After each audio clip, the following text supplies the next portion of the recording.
अजित पवारांच्या अपघात प्रकरणी रोहित पवारांनी खऱ्यात कनेक्शन असल्याची शंका उपस्थित केली आहे।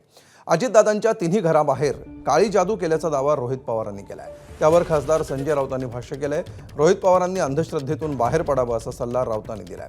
काळी जादू वगैरे काही असतं तर सत्ता बदलासाठी कित्येक बोकड कापले असते असं वक्तव्य राऊतांनी केलं।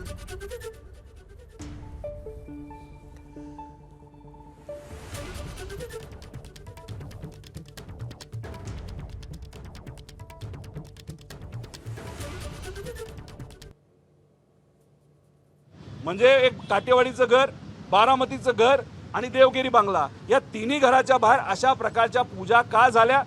मग खराताच्या अकाउंटमध्ये 27, 28 आणि 29 जानेवारीला उलाढाल का वाढली? हे सगळं जे आहे याच्यात पण इन्व्हेस्टिगेशन सीआयडीने करावं।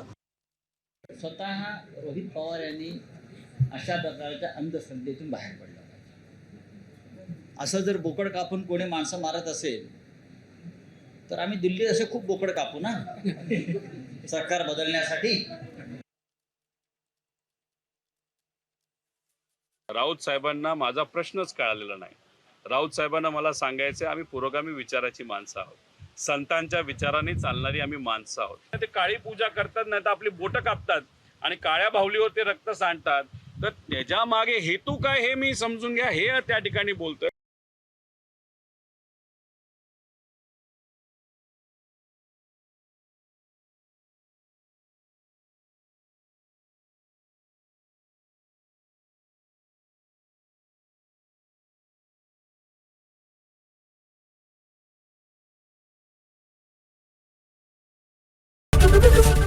एबीपी माझा, उघडा डोळे बघा नीट।